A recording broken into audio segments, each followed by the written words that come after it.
भक्तों, ओम नमः शिवाय, श्री शिवाय नमस्तुभ्यम, जय श्री महाकाल। जी हाँ भक्तों, क्या आपका भी जो बच्चा है उसका जो मन है वो पढ़ाई में बिल्कुल भी नहीं लगता।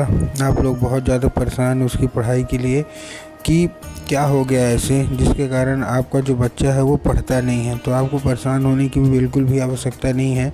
आज जो मैं आपको उपाय बताने वाला हूँ, अगर केवल और केवल आपने उतना ही सुन लिया और उतना ही समझ लिया तो अवश्य रूप से सारी की सारी इच्छा, सारी की सारी मनोकामना जो है ना, वो पूरी की पूरी आपकी पूरी होगी ही होगी। क्या करना है, कैसे करना है, पूरा आपको बताने वाला हूँ और अच्छे तरीके से आपको समझाने वाला हूँ। तो बस ये उपाय ध्यान से सुन के अच्छे से करिएगा ज़रूर। और अगर आपने आज का ये उपाय ध्यान से सुन के और अच्छे तरीके से कर लिया तो अवश्य रूप से सारी की सारी इच्छा, मनोकामना जो है ना, वो पूरी होगी ही होगी। क्या करना है, कैसे करना है, पूरा आपको बताने वाला हूँ।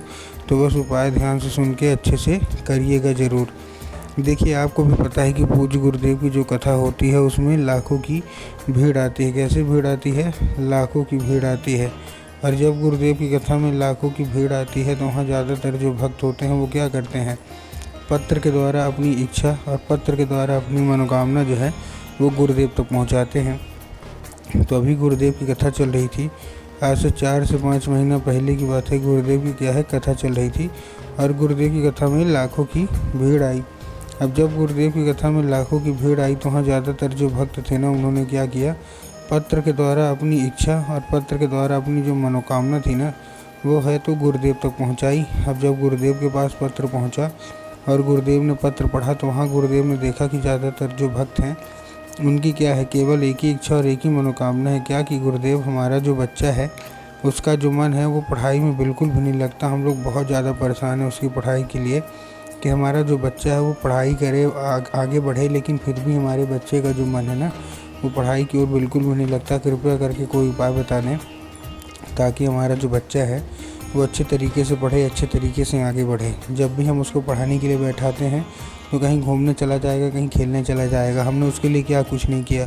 बहुत अच्छी उसको स्कूल में डाल के रखा है, बहुत अच्छा कोचिंग ट्यूशन दे रहे हैं, हर एक तरह की सुख सुविधा भी दे रहे हैं, लेकिन फिर भी हमारा बच्चा जो है ना वो बिल्कुल भी नहीं पढ़ता। कृपया करके कोई उपाय बता दें। अब जब गुरुदेव ने देखा तब गुरुदेव ने 2 से 3 उपाय बताए और कहा, केवल और केवल ये उपाय कर लेना, तुम्हारा जो भी बच्चा है जिसका भी मन पढ़ाई में नहीं लगता ना, अवश्य रूप से उसका जो मन है वो पढ़ाई की ओर लगेगा ही लगेगा।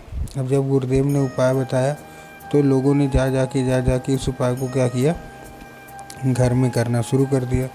अब जैसे ही लोगों ने जा के इस उपाय को घर में करना शुरू कर दिया, वही लोग गुरुदेव की कथा में मात्र 1 से 1.5 महीने के बाद वापस आए। अब जब वही लोग गुरुदेव की कथा में वापस आए तो उन्होंने क्या किया, फिर से एक बार गुरुदेव को पत्र लिखा। लेकिन ये वाला जो पत्र था ये गुरुदेव को धन्यवाद के रूप में पत्र था कि गुरुदेव धन्य हो आपका, आपके द्वारा बताया गया उपाय हमने कर लिया है, हमारी सारी इच्छा और सारी जो मनोकामना है ना वो भी पूरी हो गई है, आपका कोटि कोटि धन्यवाद। तो देखिए, जो लोग भी मेरी आवाज़ अभी सुन रहे हैं ना, अगर आपको भी जानना है कि आखिर ऐसा कौन सा उपाय है जिसको करने मात्र से इच्छा और मनोकामना जो है वो सारी की सारी पूरी हो जाती है, तो चलिए हम बताते हैं आपको आज की इस वीडियो के माध्यम से कि आपको करना क्या है। तो बस उपाय ध्यान से सुन के अच्छे से करिएगा ज़रूर।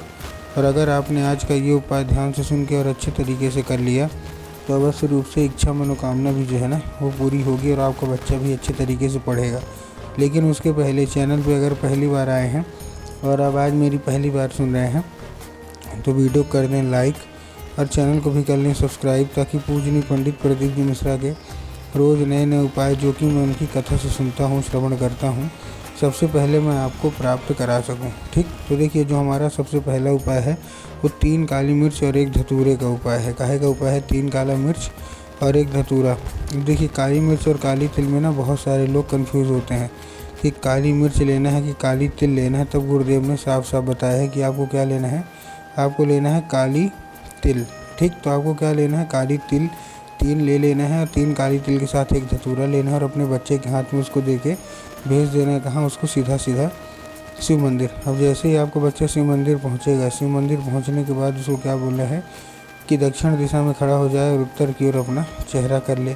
अब देखिए, दक्षिण और उत्तर में ना बहुत सारे लोग कंफ्यूज होते हैं कि दक्षिण क्या है, उत्तर क्या है, हमको थोड़ा साफ साफ बताओ। तब गुरुदेव ने साफ साफ बताया है कि आप जिस भी शिव मंदिर जा रहे हो उस शिव मंदिर का जिधर साइड जलाधारी हो आपको अपना चेहरा उधर साइड करके खड़े हो जाना है। ठीक, खड़े हो गए। खड़े होने के बाद आपको क्या करना है, एक नाम लेके, कौन सा, महादेव का बहुत ही सुंदर सा नाम है श्रम्भेश्वर महादेव। तो आपको करना क्या है, आपको श्रम्भेश्वर महादेव का नाम लेके और उन्हीं का स्मरण करके आपको चुपचाप से क्या कर देना है, आपको अर्पित कर देना है बस। पूज्य गुरुदेव कहते हैं कि अगर आपने श्रम्भेश्वर महादेव का ये उपाय कर लिया ना तो अवश्य रूप से इच्छा मनोकामना जो है ना वो पूरी होगी ही होगी। और आपका जो बच्चा है जिसका मन पढ़ाई में नहीं लगता, अवश्य रूप से उसका जो मन है वो पढ़ाई की ओर आकर्षित होगा ही होगा।